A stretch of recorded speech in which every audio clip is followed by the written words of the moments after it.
Hi, everybody. Today is Monday, April 14th, 2025, and our friend Larry Johnson is back with us. Welcome back, Larry. Hi there. What happened to January? Good God. I'm getting old, man. Time's flying too fast. Larry, let's get started with the talks between Iran and the United States. And I know that you wrote a piece on your website and you've mentioned one of the options, one of the outcomes could be some sort of talks out of those. Just the United States was talking about attacking Iran. Iran said they're not gonna this way they're not gonna negotiate with the United States. But right now they're getting together. They're talking to each other. Hmm.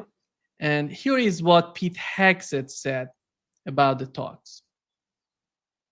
Had direct talks yesterday. They began in the past. It's been indirect talks with a mediator, but there's Steve Witkoff meeting with the foreign minister of Iran. What can you tell us? Well, I can tell you that President Trump is dead serious on this issue. He's dead serious that Iran cannot have a nuclear weapon. He's said that for 20 years. He's been consistent. That is clear. He's dead serious that he wants it done at the negotiating table. He wants it done peacefully. Yeah. And that's why he's going straight to these talks. He set that deadline. These were productive talks yesterday. I don't want to get ahead of our skis. Steve Witkoff does a fantastic job, but it was a good step, and they're gonna go at it again on Saturday.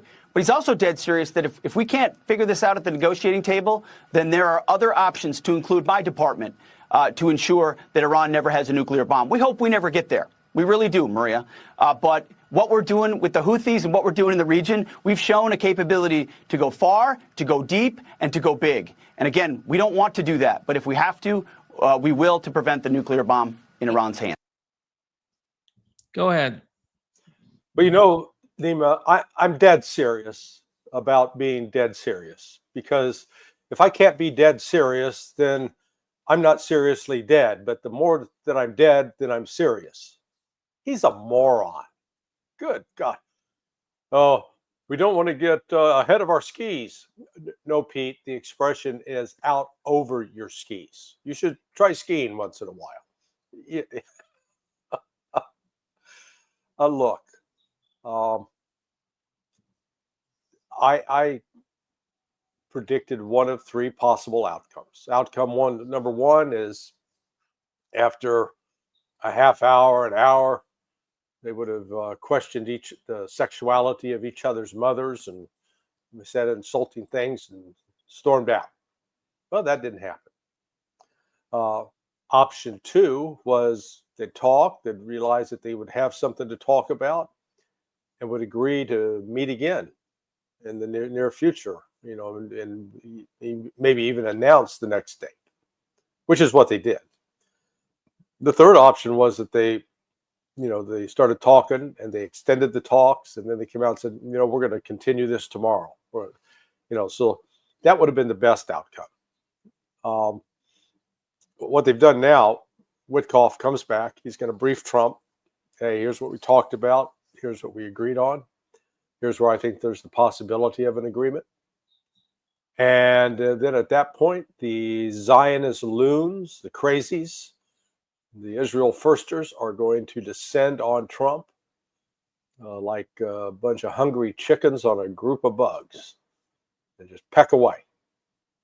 And right now, it appears that the deal Trump was willing to accept would be getting Iran to reduce its level of uranium enrichment, and accompanied by guarantees and inspections that they were not working at all on a nuclear weapon. And I think the Russians is, part of Witkoff's confidence with dealing with the Iranians, and this came out of the talks and the preceded by a day in Moscow. That one of the items I guarantee Putin talked to him about was the relationship that Russia has with Iran and Russia's commitment to not seeing the proliferation of nuclear weapons. And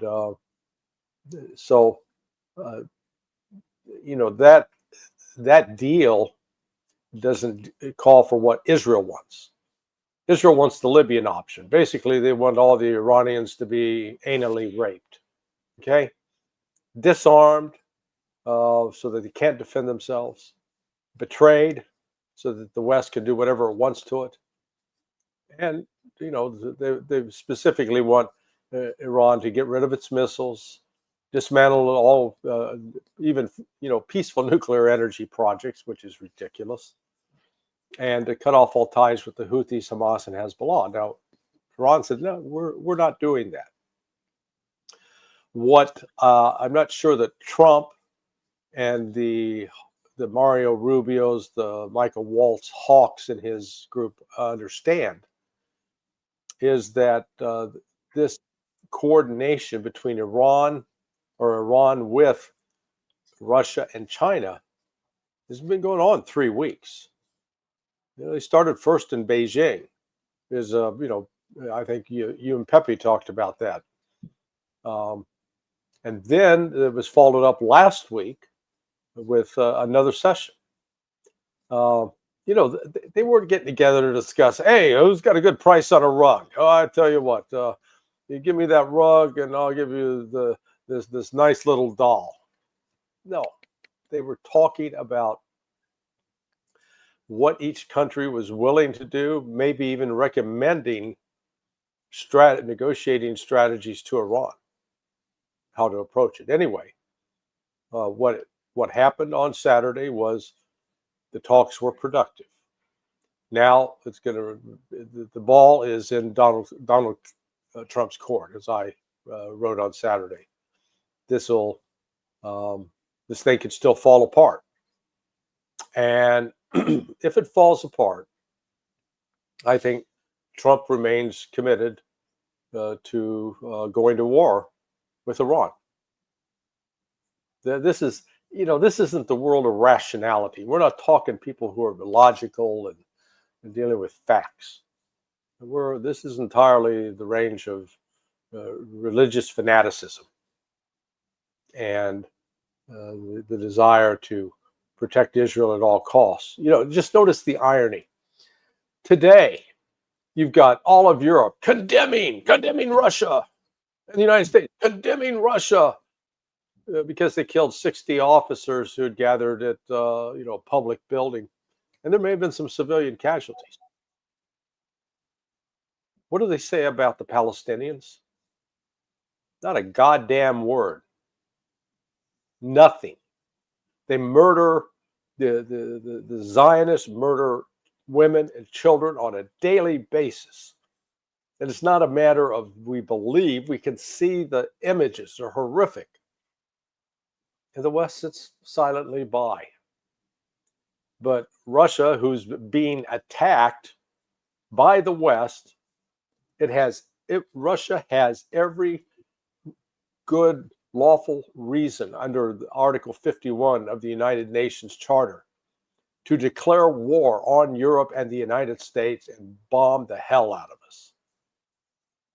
They don't do that. So they're prosecuting this as they call it, the special military operation to accomplish particular goals. And you know, when you listen to Trump say, you know, if Iran doesn't negotiate, if Iran doesn't make a deal, there's gonna be hell to pay. He loves to use that. You know, I guess everybody in the Trump administration is assigned a new phrase to get to use. Trump, hell to pay. Pete Hegseth, I'm dead serious. You know, I'm dead serious here, Nima. That, yeah, our military power, we can go in there and wipe out Iran. And then I raise my hand and go, question, you started your military attack on the Houthis on March 15th. It's now 30 days. How's that going? Oh, yeah, that's right. The Houthis just shot down their fourth Predator in 2 weeks, which some press says that those are 50 million a pop, but I've, you know, internet searches I've done says 30 million. So if the United States, with the greatest fighting military machine in the world, don't you know, because When Donald Trump talks about it, he's dead serious. Hasn't been able to stop the Houthis. And no, it's just 16 months. But yet they're going to go wipe out Iran in 2 bombing runs. God, I mean, this is what the Ray McGovern would call delusional male bovine excrement. It's delusional MBE. Just crazy. Larry, you mentioned the fight with Houthis and with Yemenis. Here is what the commander of the U.S. Special Operations said about the way that they're fighting Yemen.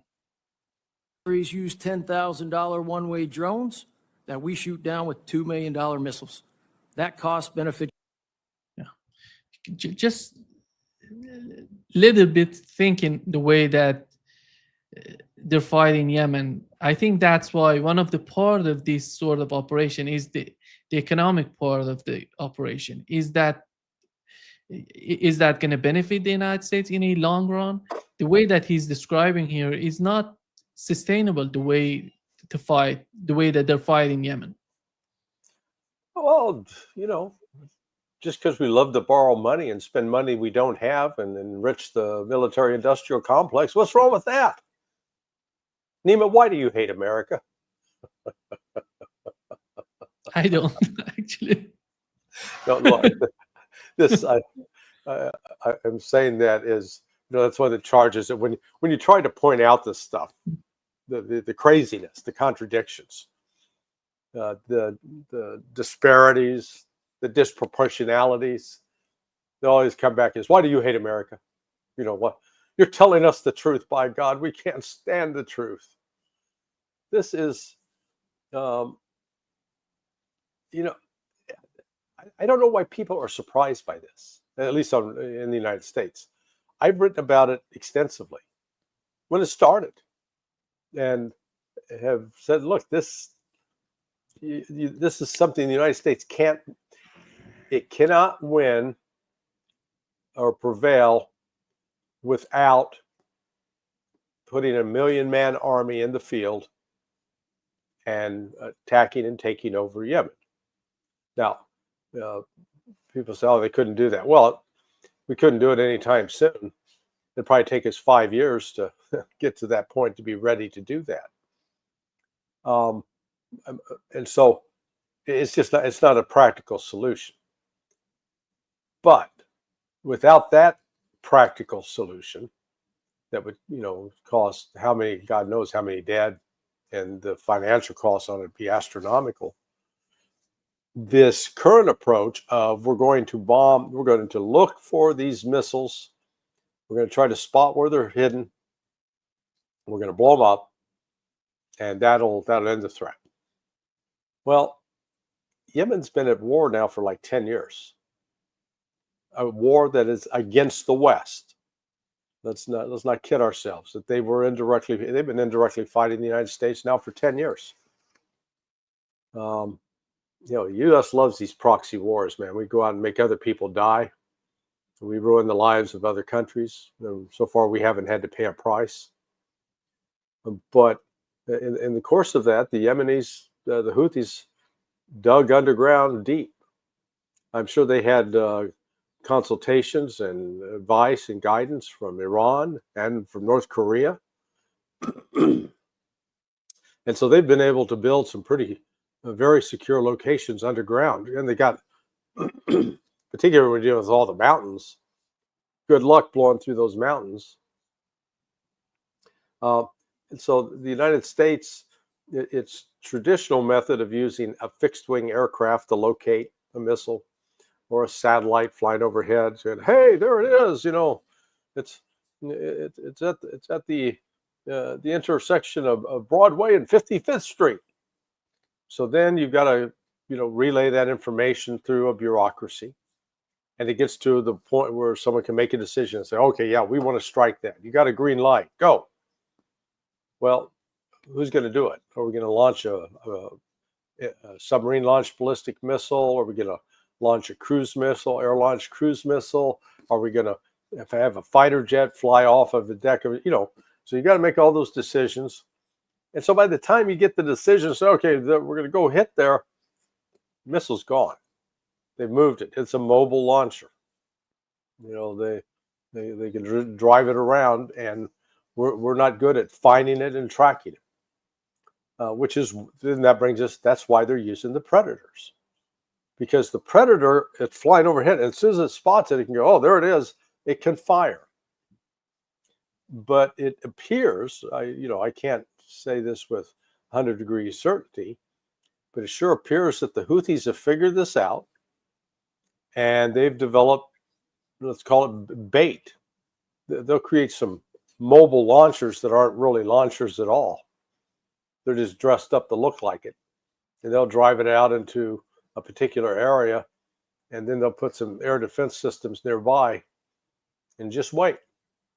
You know, sort of like a deer hunter putting out a block of salt to attract the deer, and then they'll sit back there with the rifle, and as soon as the deer shows up, blam! You know, you kill the deer, got your meat for 3 months.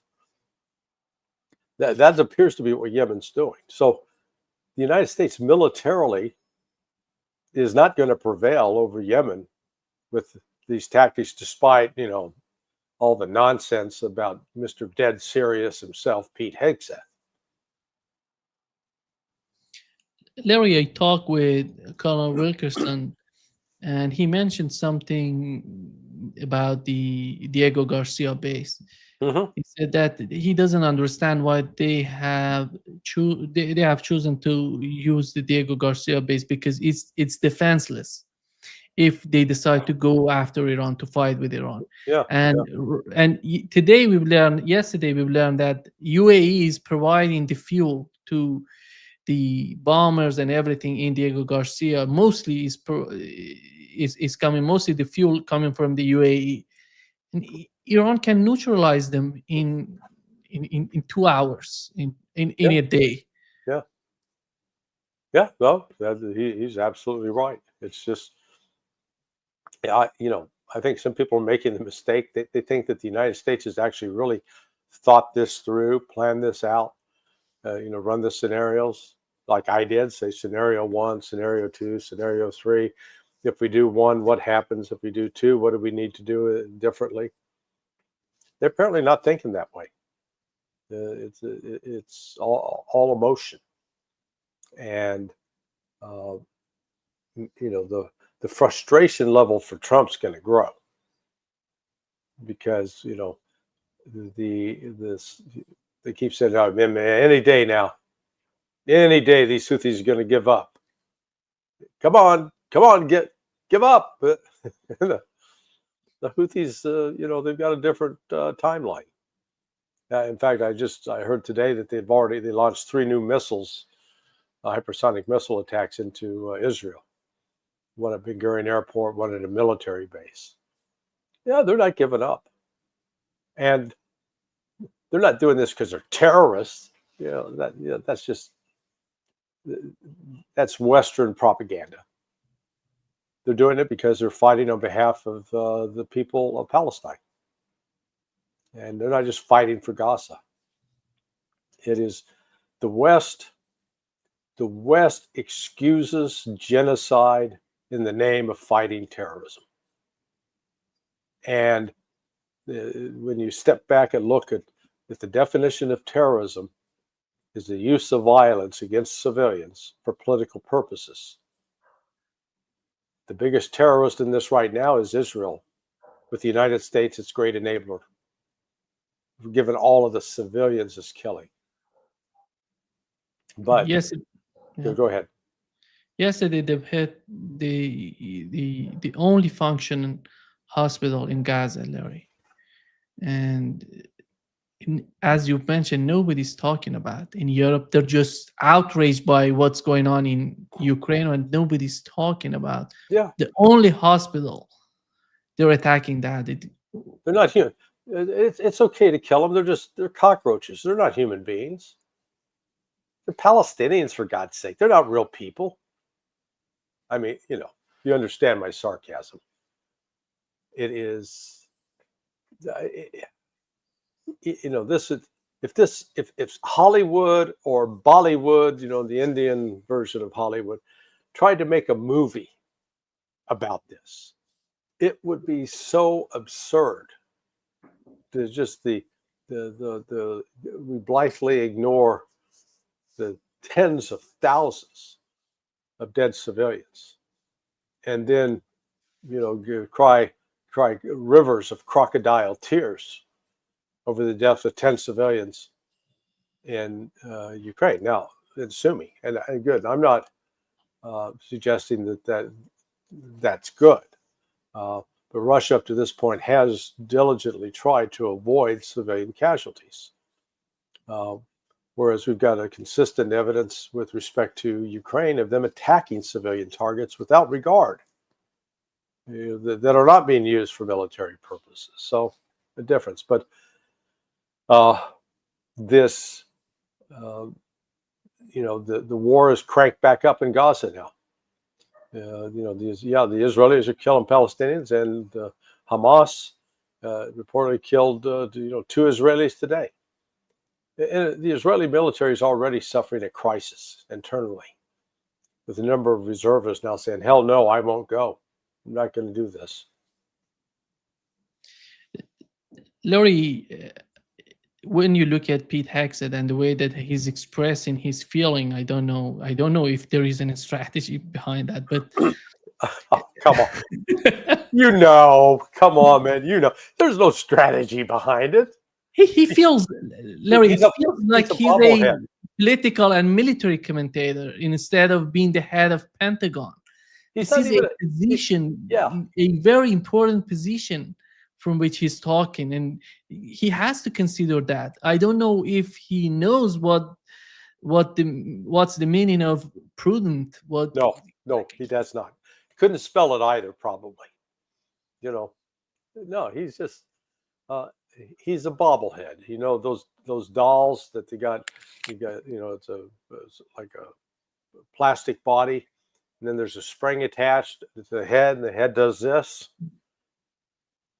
That's Hegseth. You got the Secretary of Defense bobblehead, but he's dead serious. Did I tell you? I'm dead serious when I talk about this. I want you to understand. I'm going to beat that to death, because it reflects his inability to actually thoughtfully explain a policy. And again, they come up with this. Now, this is all about freedom of navigation in the Red Sea. No, it's not. This is about trying to help Israel maintain their genocide against the Palestinians. So this, I know there's a lot of optimism surrounding the possibility of the United States and Iran talking. But you know what? Eve Smith reminded me, she's a very smart lady, that it was in the course of negotiations with Adam Hochstein talking to Nasrallah, and Nasrallah was meeting with his advisors to talk about what? A peace agreement. And the Israelis took advantage of that to kill him. So I don't put anything past this crew. This could be an entire charade on the part of the United States, foolishly thinking that they can defeat Iran militarily, that they can inflict so much pain on Iran that Iran would give up, and that Iran can't inflict any pain on the United States or its allies. Oh, heavens no, because we're the best in the world. We keep telling ourselves lies. So it's just what's unfortunate with someone in Hegseth's position is you need somebody that's actually been in command of people in war. He led a company. Big deal. He doesn't have the judgment. He doesn't have the fear to recognize that we could be making some choices and decisions here that will, if we make them, we can't go back and undo them. And it can all fundamentally alter the world as we know it.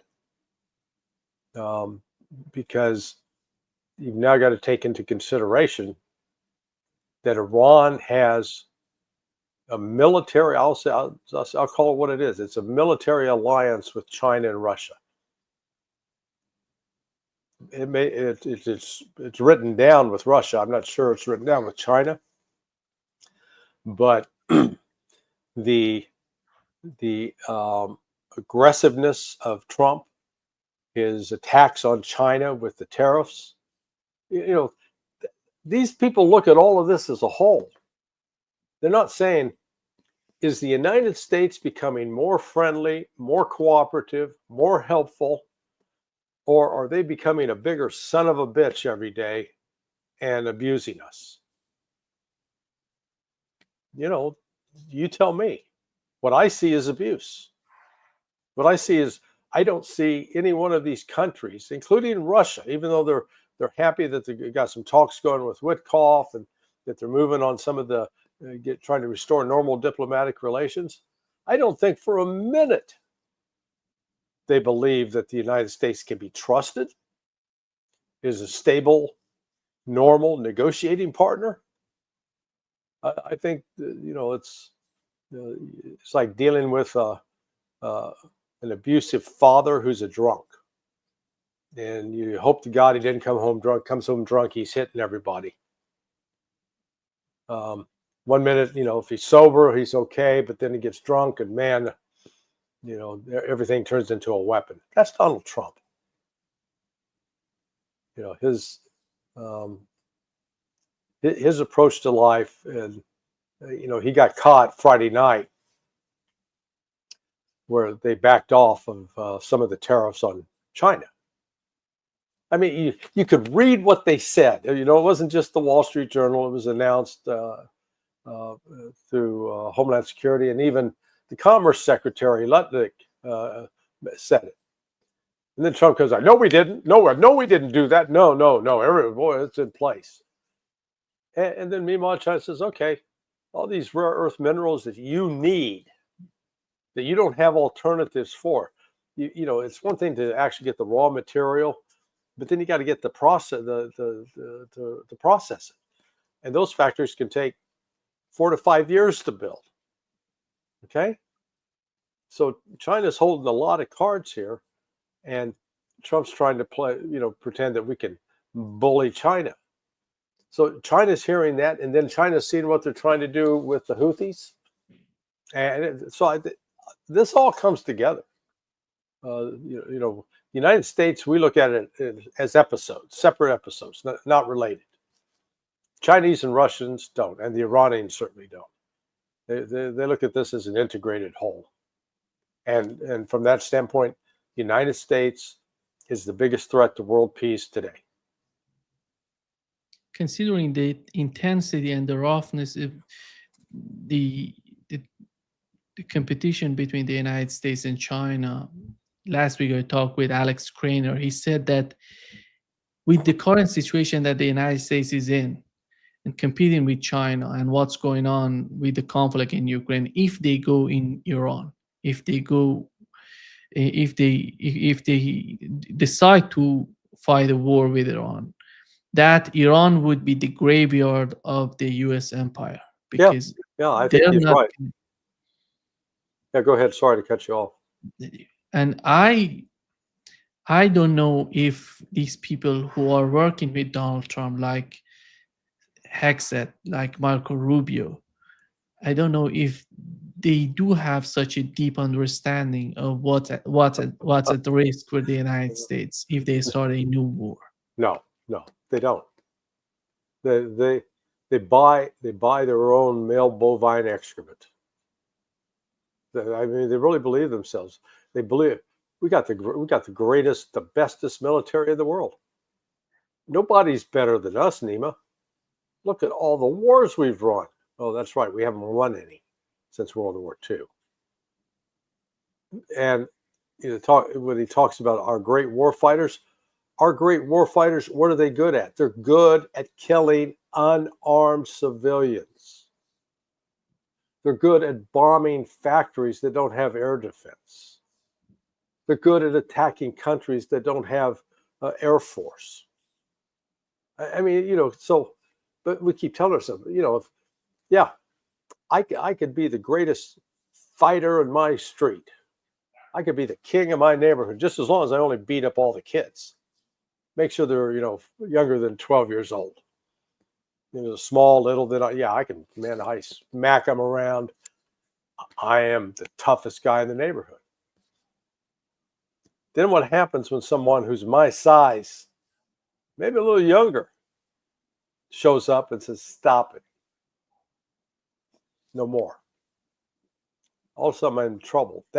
And you don't have anybody around Trump with maybe the, Tulsi Gabbard, maybe.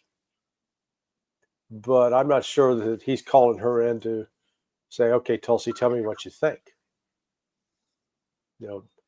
Trump is not gathering information from critics. He doesn't like people that are going to sit around and tell him he's wrong. He's convinced that he's certain that he's right. And so if he proceeds, if they ignore this chance to negotiate the deal with Iran,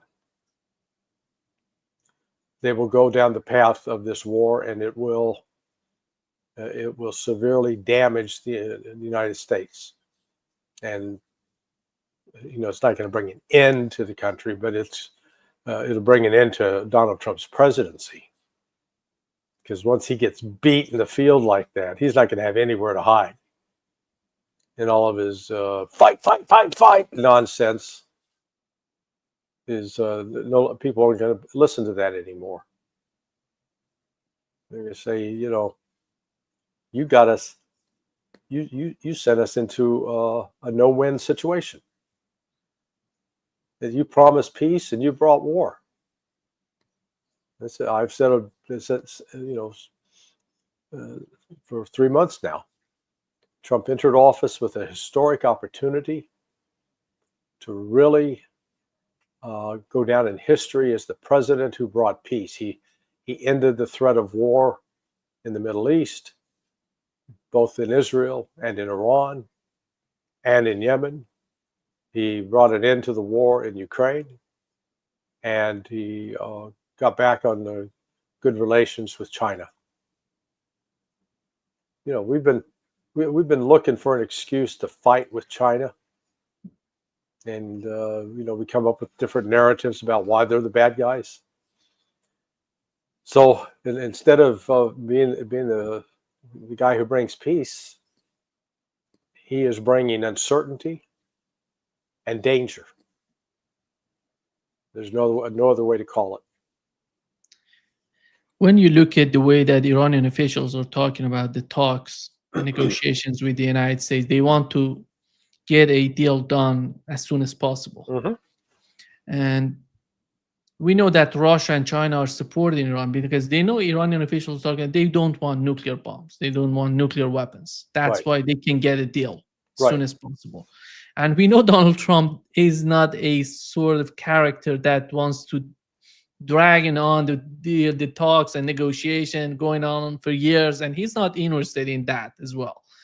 But what it gives us some sort of hope that the both parties are not interested in just continuing the talks without reaching any sort of outcome. But on the other hand, when I look at Ukraine and the way that Donald Trump is just behaving in Ukraine, the war that he could have ended so far, and he doesn't need to do that much to put an end to the conflict in Ukraine. In my opinion, he can just stop sending intelligence, weapons, all of that, and forcing Europeans. He's capable of forcing Europeans into a new position, but he's not doing that. Yeah. That's why I'm not optimistic about what's going on between the United States and Iran. No, I agree. He is. He doesn't even understand the causes He understands up to a point the causes of the war in Ukraine. Certainly doesn't understand a damn thing about the Middle East.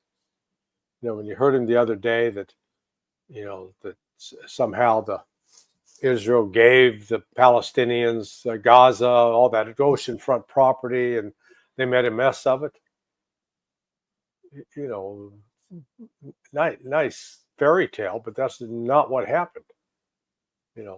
Israel's been an occupying military force for 70 years, 70 plus years. So the Palestinians have legitimate grievances. The news media is not covering hardly at all the fact that Israel prevented 50,000 Christians. Yeah, they're Palestinian, but they're Christians from going to Bethlehem and following the traditional Christian celebrations of Easter. The Jews won't let that happen. Now, if that got covered appropriately here in the United States, all of a sudden the support for Israel that's so blindly held by many of these evangelical Christians would start eroding rapidly. Israel is just, it's earned a status as a pariah state. It should be, my view, treated just like South Africa was during the days of its apartheid existence, shunned by the world. Did you see the report that says in Somalia they're preparing, United States together with Turkey, UAE, and Arab states in Somalia, they're preparing their forces there, they're a new some sort of base there to attack Yemen? Yeah, I saw that. And what you guys say, Somalia? Yeah. What are we doing in Somalia? I remember, good God, 35 years ago, Black Hawk Down. The U.S. went in to get ID'd, and then that turned into just a complete disaster. And the U.S. pats itself on the back because we killed, 10,000 Somali citizens that day, who were, a little upset that we were going in and arresting their leaders. No, how dare those Somalis not understand their position in the world. And now they're being used by the West. This sounds like Bay of Pigs too. Where you're going to launch an invading force. What are they going to do? Give them rowboats, canoes, sailboats? But they're going to go land in Yemen and start a fight there. And once they, let's say they can put together that kind of force. How the hell do they sustain the logistics? You climb out of a boat, you're carrying, let's say, 60 pounds of gear, which is ammunition. And, let's say 20 pounds of that gear is ammunition. You'll fire that. You can fire through that in 20, 30 minutes. All of a sudden, you need more ammunition. Well, where are you going to get that? That's what these people just don't understand. The logistics involved with trying to carry out sustained military operation, where you're going up against people who are fighting on their home turf. They've already got their supplies stashed. It's just madness. So that's the reason they're talking about that is because they failed to do what they claimed that they were going to do. They failed. And what's in it for Turkey to join in that sort of operation against Yemen? It gets to be the biggest, baddest leader in the Middle East. Those Shia are a bunch of upstarts. The Turks are largely Sunni. So they don't want to let those Shia have any kind of victory or control. Now, Turkey again is part of the problem in the area. Larry, one of the reasons that it seems that on the part of the United States, at least in the mainstream media, they're talking about is that there is no necessity to put an end to the conflict as soon as possible in Ukraine. And how do you think that they really feel that Russia is somehow is not capable of advancing on the battlefield? And what's the reality really? What's going on the battlefield that they're feeling so comfortable? They're just sitting, just let Russia lose, let Russia be weakened. What's going on right now, in your opinion, on the battlefield? I'm not sure. I'm not sure I agree with your characterization. They're feeling. Who do you think's feeling comfortable? At least the people, the establishment in the United States. I'm not talking about the Trump administration. I'm talking about those people who made this war in Ukraine, who are the main party in the conflict, who are much more powerful in Europe, and the link they have with Europe. Well, okay, so you're basically talking the neocon crowd, the Victoria Nulands, and they're not at all comfortable. They're panicked. They're trying to figure out what they can do, what they can spin up, so that that Trump doesn't abandon the Ukrainians. That's how they're couching it. I go to my website sonar21.com and look at the piece I posted up last night. I list every village, city, town that the Russians have captured inside Ukraine since January of 2024. So we're now 16 months. It's not just in one area. It's all along the line of contact. They are steadily moving forward. If you do, get an AI search engine and ask the question, give me the list of the towns, villages, cities inside Ukraine that the Ukrainian army has taken from the Russians and held. The answer there is none. Yeah, last August they invaded into Kursk, and initially they captured like 90 settlements. And, settlement could be just a group of 5 houses clustered together, and that's called a settlement. And they, their high point, they call it the zenith of their land capture, and that operation was in September 2024. And then since then, the Russians steadily shrunk until in March they took Sudzha, and have basically effectively driven all the rest of the Ukrainians out. The Ukrainians lost enormous numbers of equipment and personnel. They're not in, they made some raids into Belgorod, but again, they can't go in and sustain it, hold it, and keep moving forward and pushing the Russians back. They're not doing that. You can't show me one case, not one case in the last 16 months. Yeah, they've run in, they go, hey, we planted our flag, and then, 2 weeks later, they're gone. That's not what I'm talking about. This is, the Russians, if we go back to 2022, the Russians captured Mariupol, a major city, in 6 weeks. They're still there.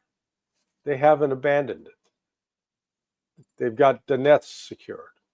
And Lysychansk has been secure. You go down the list. Vuhledar. They're in the process of taking Pokrovsk. So, the Russians are making progress. And in fact, the pace of their progress is increasing now. That's where you're going to see more worry, because the offensive. There was talk that they were going to be doing an offensive, and many said, "John, when's it going to start?" I maintain I think it started 2 weeks ago. It's just that they're not out announcing it, but you got to look at the activity and the where it's happening. 3 years ago, in let's say April of 2022, the military efforts would have been confined maybe to one sector of the battlefield. But Russia no longer has to do that. They've got a 1.5 million man army, and their logistics system is fully intact. And they're gonna continue to move and capture more and more territory. And the longer Ukraine delays, the more I think at a minimum, the Russians are going to wind up back in control of Kiev and Odessa. I don't know why Donald Trump does feel that with Zelensky in office in Ukraine, he's going to be able to make a Ukrainian settlement with Russia. So this guy says he hates Putin, and then he said he hates all Russians. And how is that possible to talk with this guy? He's not the official president of Ukraine and making these comments. Yeah. He's not helping himself and nor helping Ukraine in any process of negotiations. He should hire you as an advisor, Nima. You speak words of wisdom. No, you're right. He's just he's his own worst enemy. But and there have been more and more reports coming out about his graft, his corruption, the money he's stealing, supposedly bought a platinum mine in South Africa, buying property in the Mediterranean. So, and if he thinks, at some point he can hit the evacuation switch and leave and won't be followed and ultimately killed, I think he's kidding himself. Yeah, he's going to wind up dead. I don't know if it's going to be his Ukrainian Nazis that kill him or the Russians. I think it's more likely the Ukrainian Nazis will do him in. Here is, Larry, what Lavrov said about NATO. Have been dissolved in the first place after the Soviet Union ceased to exist, after the Warsaw Treaty ceased to exist. Yeah. The biggest enemy of NATO is NATO itself, and those who were trying to use it to dominate in violation of their own pledges in OSCE. It shows how serious NATO, the concept of NATO, is today for Russia. Well, you go in and watch his full presentation there in Turkey. He said, "Look, we used to do things on a handshake basis. We didn't, because we recognized that you can spend all your time trying to put stuff down in words, but then when people break their word, you're left having to either go to war or break off relations." So he said, we put a lot of trust, and he said, we trusted the Americans. Jim Baker told us not one step east with NATO. And then we kept raising our complaints. The way the West likes to tell the story is, Russia's this imperial power. We've had to stand against it. That's why we need NATO. Russia didn't attack anybody during the 1990s. The army wasn't capable. They didn't have the military strength. Their economy was in shambles. That's when they tried to join twice, once under Yeltsin's request and the other under Putin's. Then you get the West continuing to, they signed some agreements with Ukraine in, I believe it was 97, 98, and it was about military cooperation. Because, the West are the plans to destroy the Soviet Union or destroy Russia. Take all of Russia's resources, break it up, make it ours. And to that end, in 2007, it was the Bucharest NATO summit that Putin said, "Hey, don't do this." And then out of that, Bill Burns, I guess in 2008, said, "Hey, it's a bright red line.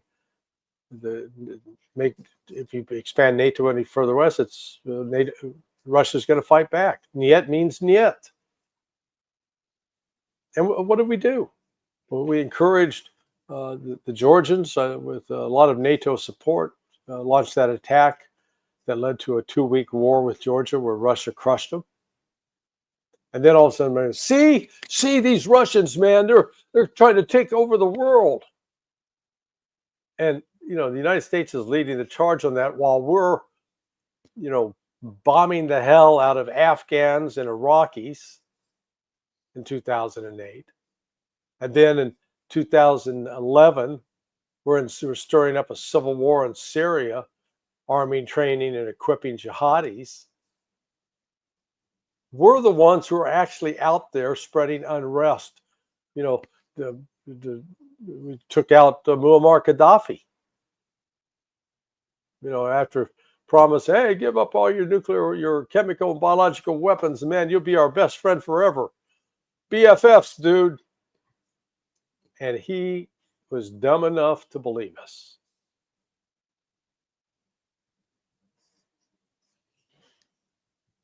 I look at Ukraine. Russia tried so hard. They did everything to avoid the war in Ukraine.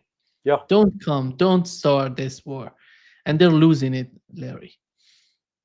China said, don't sanction us, don't put tariffs on us. It got the way that you're witnessing that Donald Trump just backing down on computers, on cell phones.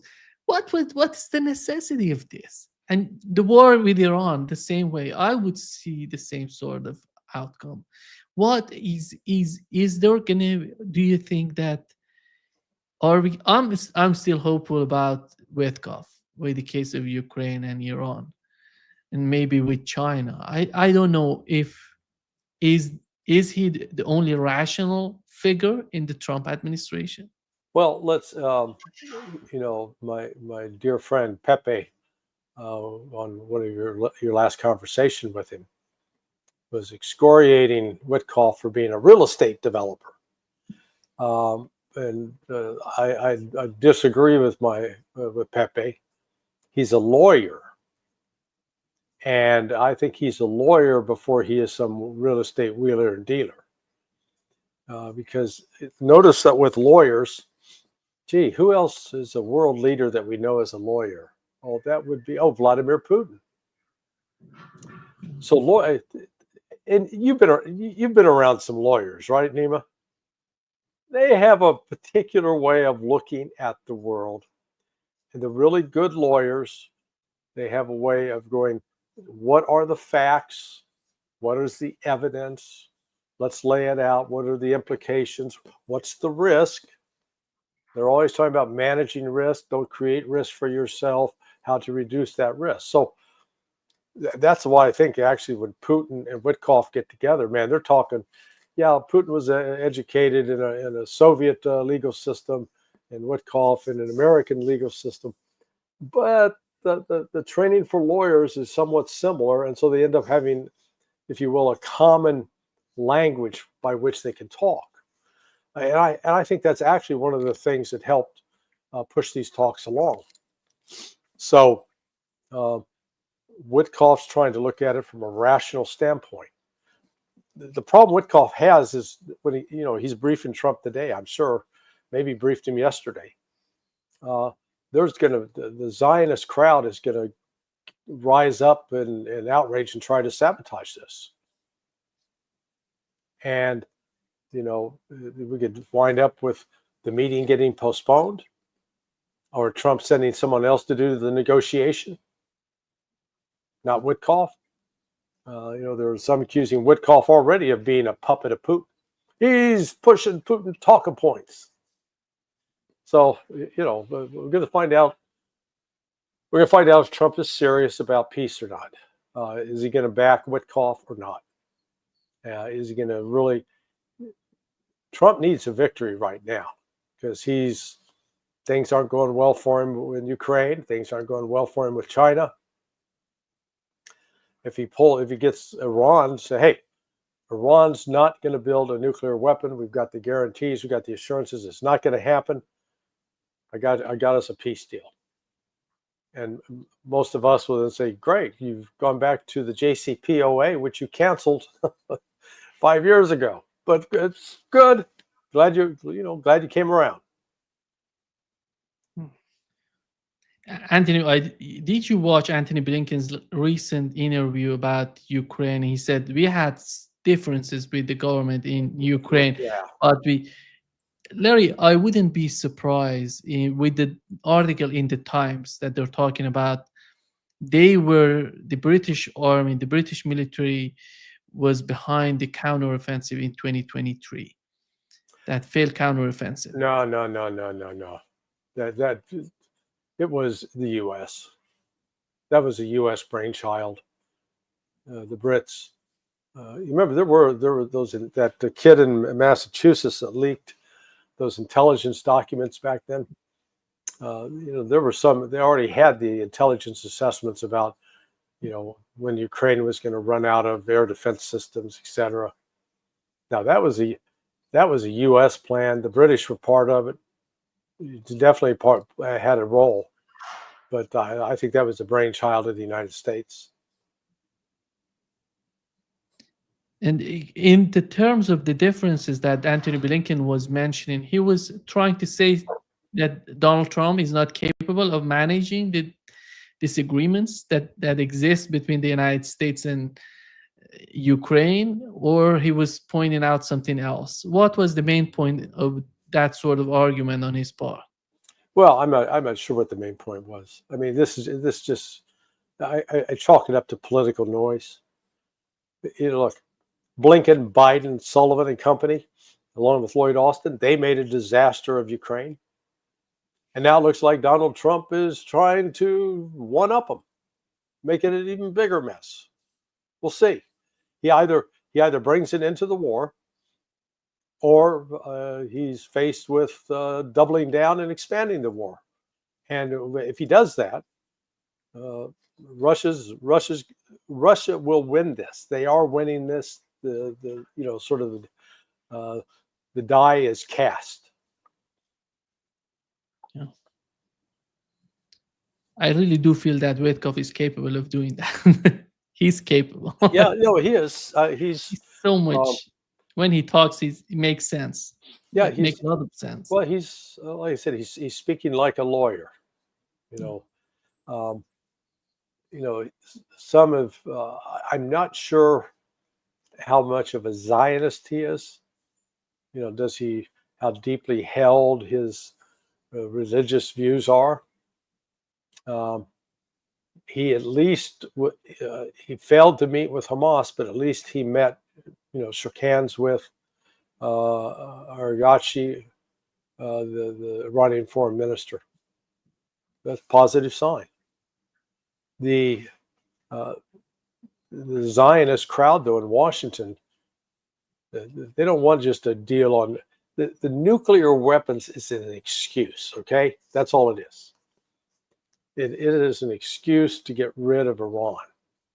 If Iran didn't even have a nuclear program, if they weren't even enriching uranium, they had no uranium, they'd still be demanding that they've got to give up their army, that they got to stop supporting, that they got to die.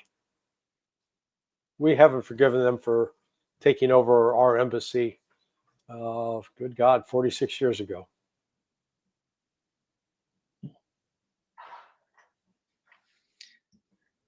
And they didn't forget about the case of Mossadegh in Iran. Yeah. That's why, let's say bygones. Let bygones be bygones. Yeah, exactly. Great pleasure as always, Larry, to talk with you. Well, hopefully I haven't ruined your week. I've gotten you off to a decent start. Not at all. All right, my friend. See you soon, Larry. We'll see you on Friday. See you. Bye-bye. Okay. Bye-bye.